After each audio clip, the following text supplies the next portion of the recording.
The boots on my porch didn't belong to delivery men. They belonged to uniforms. 4 officers, hands resting on holsters, eyes fixed on me like I'd already confessed.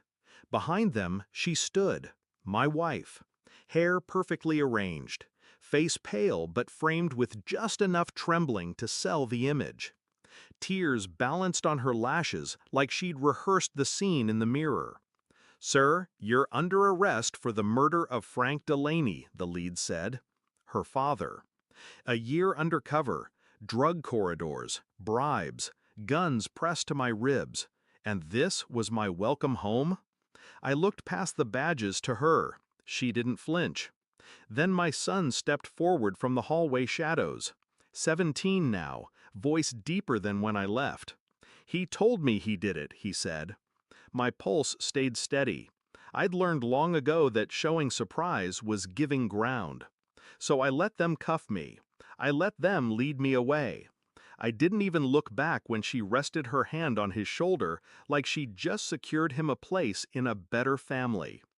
In the holding cell, the noise of the station blurred. My focus stayed on her face in my mind. Too calm, too precise. She'd always been good at playing both sides. The dutiful wife to me, the loyal daughter to him.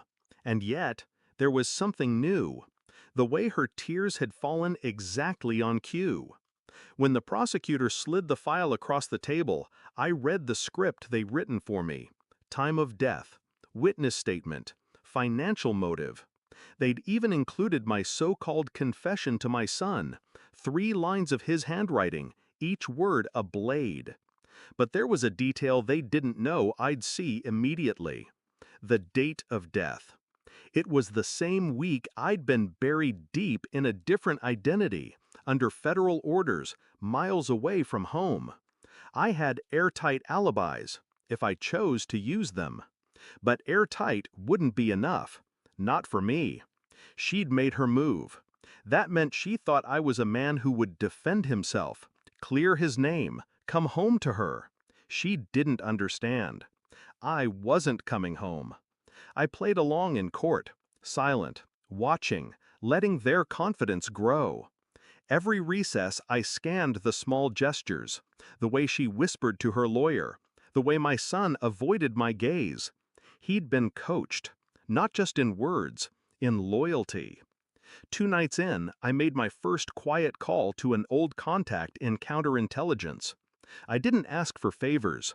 I asked for patterns. Her phone records, bank statements, travel history for the last 12 months.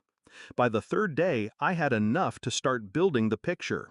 Offshore accounts, a transfer labeled consulting from a name I recognized. Not from the police world, but from my undercover work. Frank Delaney had been laundering money for the same syndicate I'd been dismantling. And she'd been helping him, right up until the week he died. No body had ever been recovered, just her word, and enough fabricated evidence to keep the DA happy. Which meant 2 things. She wasn't just framing me, she was cleaning up her father's mess and making me the mop. On the 6th day, a manila envelope slid across the table from my contact. Inside, surveillance photos. Her, meeting with the syndicate's second-in-command. Her, handing over the same watch her father always wore.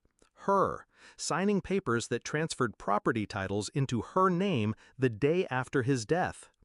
I requested a private meeting with the judge. No lawyers, no press. When the guards left, I placed the sealed envelope on the desk between us. "Read the first page," I said. He did. His jaw tightened. "Nobody leaves," he told the bailiff. Within minutes, armed military police entered the room. Not local, not state, federal jurisdiction. They didn't look at me, they went straight to her. The sound of her chair scraping across the floor was the only noise in the courtroom. Her lawyer froze as they cuffed her. My son's face cracked into confusion as she shouted his name, swearing I'd forged everything. I said nothing. When they escorted her past me, she stopped struggling just long enough to meet my eyes. "What did you do?" she whispered. I leaned slightly forward. Exactly what you thought I wouldn't. No raised voice, no satisfaction in my tone. The destruction wasn't in the evidence, it was in the realization.